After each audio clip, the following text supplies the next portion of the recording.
వెళ్ళినా కుదరదు కాబట్టి వైసీపీ టీడీపీ వద్దనుకున్నాక రామకృష్ణ అలా ఎందుకు అంటున్నారు, లేదా ఆయనకి ఏమైనా వేరే సిగ్నల్స్ ఉన్నాయా మనకు తెలియదు. చంద్రబాబు స్పందించలేదు, అది నేను నిన్న కూడా నేనేమో ఇదే డౌట్ రైజ్ చేశాను. ఎందుకంటే సంథింగ్ ఏదో జరుగుతుందని. ఎందుకంటే ఢిల్లీ వచ్చిన తర్వాత చంద్రబాబు నాయుడు గారు పవన్ కళ్యాణ్ గారు కలవచ్చు.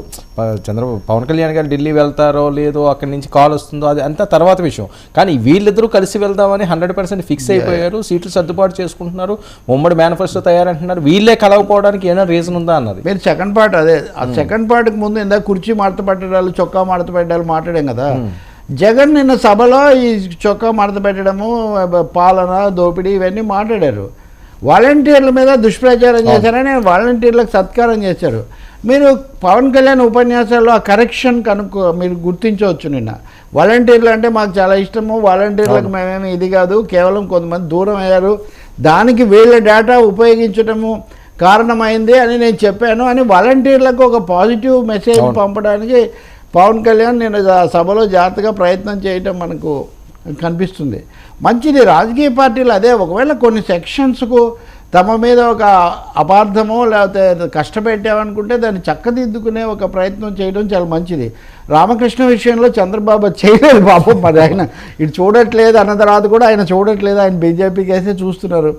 నువ్వు చూడకపో నేను చూస్తూనే ఉంటాను అని ఒక పాట ఉంటుంది, తారకరత్నది అనుకుంటా, స్వర్గీయ తారకరత్నది. కాబట్టి నువ్వు పాడకపోతే వస్తున్నా ఫస్ట్ సినిమా అది నెంబర్ 1 స్టూడెంట్ 1వ నెంబర్ కుర్రాడు ఏదో ఉంటుంది.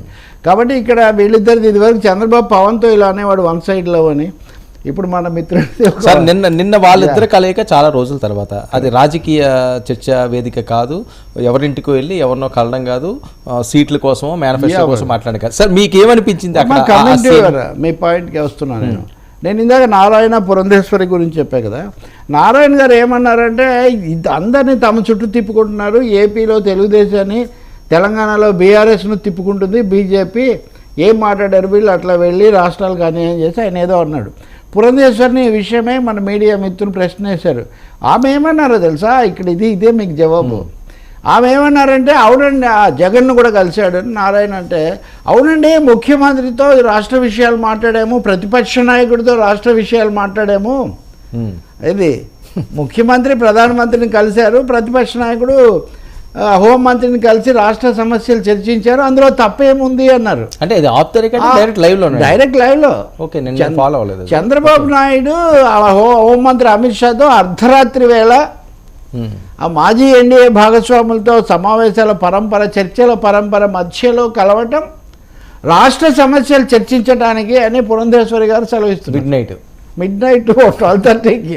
ఏది ఇంతకాలం 5 ఏళ్ళు ముఖ్యమంత్రిగా ఉన్న కాలం ఈ 4.5 ఏళ్ళు అయిపోయి ఇదంతా అయిపోయి, అంటే బీజేపీ దీన్ని దాచేస్తుంది. ఎక్కడో ఏదో ఒక చిన్న మెలిక ఎక్కడో ఉంది వాళ్ళకి. ఆ మెలిక ఏంటి అన్నది మనకు స్పష్టంగా తెలీదు. దానికి సమాధానం మనం ఈరోజు కాదు రేపు ఎక్స్పెక్ట్ చేయొచ్చు. రేపు ఎల్లుండి బీజేపీ జాతీయ